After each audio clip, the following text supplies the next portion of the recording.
నమస్తే. ఆంధ్రప్రదేశ్లో మంత్రివర్గ విస్తరణ జరుగుతుందన్న ప్రచారం జరుగుతోంది. జనవరి 8వ తేదీన ఈ విస్తరణ ఉండే అవకాశాలు ఉన్నాయని పార్టీ వర్గాలలో పెద్ద ఎత్తున చర్చ జరుగుతోంది. ప్రస్తుతం ఉన్న కేబినెట్ నుంచి కొందరిని తప్పించి మరికొందరికి అవకాశం కల్పించడమే కాకుండా జనసేన నేత నాగబాబును కేబినెట్లోకి చేర్చుకోవడం కూడా ఆ రోజే జరుగుతుంది అని చెబుతున్నారు. నాగబాబుకు మంత్రి పదవి గ్యారంటీ అయింది. ఈ విషయాన్ని ముఖ్యమంత్రి చంద్రబాబు నాయుడే స్పష్టం చేశారు. 5 నెలల తరువాత ఖాళీ అయ్యే ఎమ్మెల్సీ పోస్టుల్లో ఒకటి నాగబాబుకు ఇవ్వడం కూడా దాదాపుగా ఖాయమైంది. అయితే నాగబాబు కేబినెట్లో చేరిక వార్త చంద్రబాబు చెప్పి పక్షం రోజులు దాటుతూ ఉన్నా ఇంకా ఆయన కేబినెట్లో చేరలేదు. నాగబాబుతో పాటు మరికొందరిని మంత్రివర్గంలోకి చేర్చుకోవాలి అని చంద్రబాబు భావిస్తున్నారు అని సమాచారం.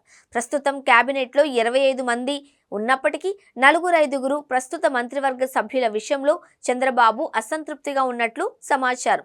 వారి పనితీరుపై ఎప్పటికప్పుడు నివేదికలను తెప్పించుకుంటూ వారికి మార్కులను కూడా చంద్రబాబు కేటాయిస్తున్నారు. అట్టడుగున ఉన్న 4 మంత్రివర్గం నుండి తప్పించి కొత్త వారికి అవకాశం ఇవ్వాలన్న యోచనలో ముఖ్యమంత్రి చంద్రబాబు నాయుడు ఉన్నట్లు తెలిసింది.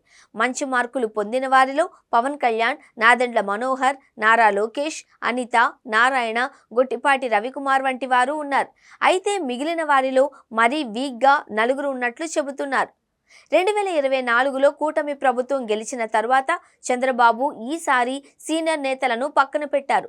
తొలిసారి గెలిచిన వారికి మంత్రి పదవులను కట్టబెట్టారు. గతంలో ఎన్నడూ లేని విధంగా చంద్రబాబు తన మంత్రివర్గంలో తొలిసారి గెలిచిన వారికి మంత్రి పదవులు ఇవ్వడం చర్చనీయాంశంగా మారింది. అయితే సీనియర్లు కొంత అసంతృప్తితో ఉన్నప్పటికీ కక్కలేక మింగలేక కొందరు నేతలు తమ అసంతృప్తిని అలాగే అణిచిపెట్టుకుని ఉన్నారు. సామాజిక వర్గం పరంగా కూడా లెక్కలు వేసి మరీ చంద్రబాబు కేబినెట్లోకి తీసుకున్నారు. అయితే కొందరు చంద్రబాబు అంచనాలకు అందుకోలేని విధంగా మంత్రులు పనితీరు ఉంది. అంతేకాకుండా వారి వల్ల పార్టీలో లేనిపోని తలనొప్పులు వస్తూ ఉండడం కూడా ఏరివేతకు కారణమని చెబుతున్నారు.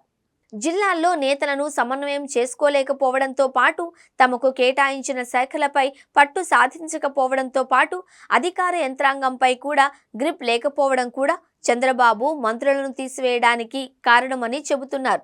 కీలకమైన శాఖలను నమ్మి అప్పగించిన వారి పనితీరు సరిగ్గా లేకపోవడంతో విమర్శలను ఎదుర్కొనాల్సి వస్తుంది అని కూడా అభిప్రాయపడుతున్నారు.